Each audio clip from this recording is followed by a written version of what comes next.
Artificial intelligence needs to be disarmed. What a great sign of hope it is that with our differences, we can listen to one another. This interchange clearly bespeaks the gravity of the moment, as well as confidence that together we can discern the major questions of our time, and so the future of humanity. At key moments in history, the Church is called to decipher the new things in the light of the gospel and the dignity of the human being. 135 years ago, my venerable predecessor, Leo XIII, observed the situation of factory workers, their families uprooted, and new forms of poverty generated by rapid industrial transformation. He understood that the Church could not remain distant.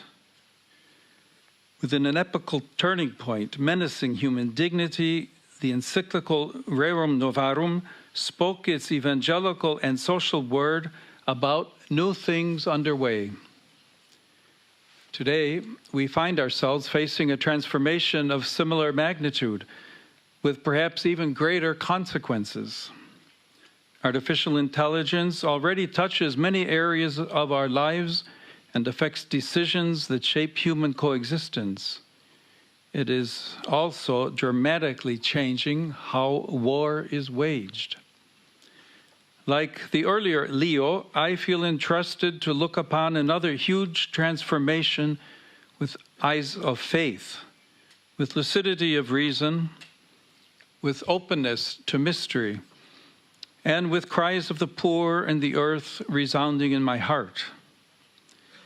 Magnifica Humanitas was born from listening, like Leo XIII did.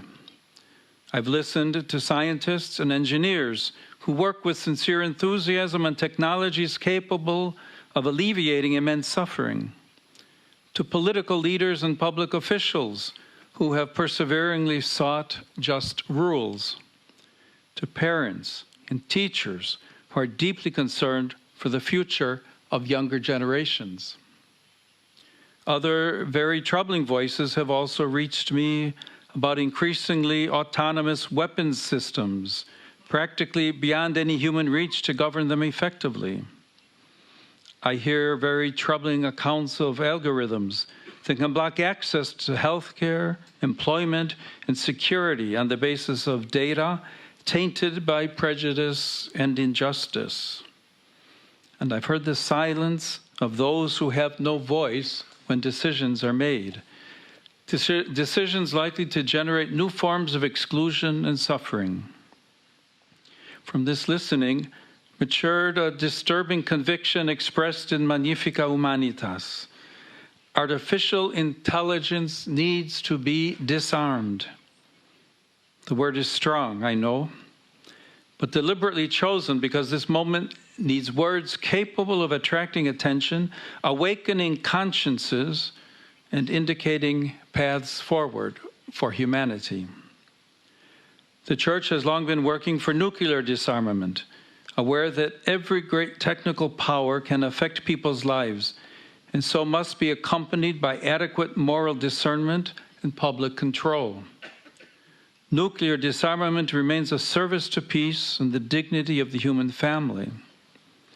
In a similar sense, artificial intelligence now demands to be disarmed, freed from logics that turn it into an instrument of domination, exclusion, and death. Like nuclear energy, it must be at the service of all and of the common good. Decisions about technology must never be separated from conscience and responsibility. Let us not sleep as others do, admonished the Apostle Paul, but let us keep awake. Such vigilance is necessary today. Peace, not merely the absence of war, is justice at work. But when technology weakens our critical sense, peace itself is at risk. Disarming, however, is not enough. We must build. The word build reminds me of my years as a missionary in Peru. In 2017, torrential rains and floods struck the north of the country. Many families saw their homes swallowed by mud, and many roads too.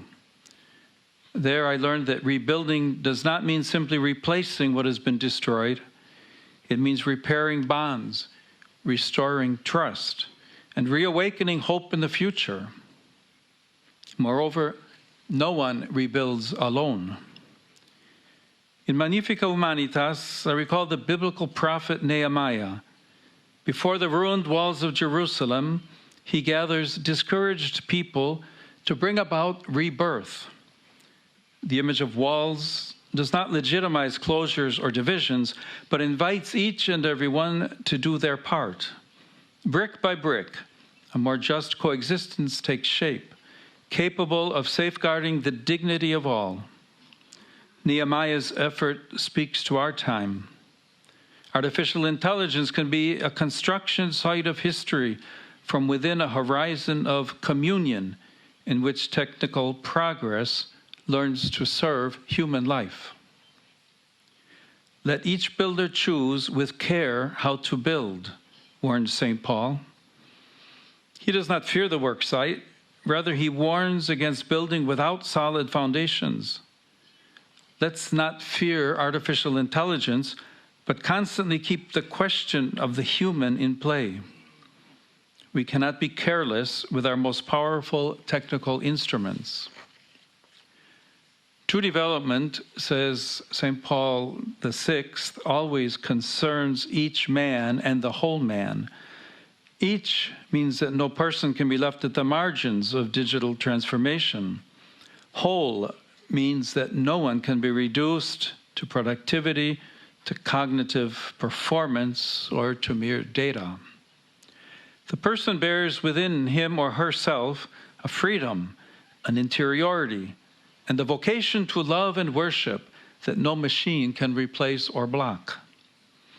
Only with such an integral vision can artificial intelligence be directed toward the common good.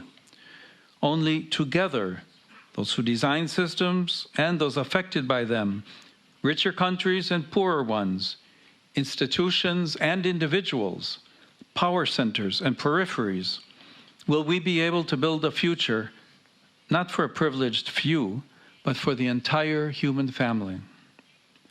This is the civilization of love, which St. Paul VI spoke and which St. John Paul II so forcefully proclaimed as a horizon to seek together. It's not a naive dream, it is a direction. It is the path that Jesus Christ opens within history. For this reason, the Church wishes with humility and frankness to be part of conversations on artificial intelligence. We do not possess the technical answers, nor do we seek to displace those with expertise. But we bring a wisdom concerning the human that our present time desperately needs. Every person is unique and irreplaceable, a free and intelligent subject with a conscience, capable of seeking God, serving one another, and caring for our common home. I therefore invite all members of the Church and of the human family, let us learn to listen to one another, face the present challenges with courage, and cooperate in building a more human and fraternal society. From this launch of Magnifica Humanitas, please take with you a commitment to stay awake and as artisans of hope to keep on building the worksite of our time. May the Spirit of the risen Lord sustain our work together. I entrust each of you to our Mother Mary. Her Magnificat sings of the greatness of God who uplifts the lowly. May she teach us to recognize the true greatness of every man and every woman in loving and serving. May the Lord make fruitful the great enterprise that today we entrust to His grace, letting the civilization of love mature in history. And upon all of you, I heartily invoke God's blessing.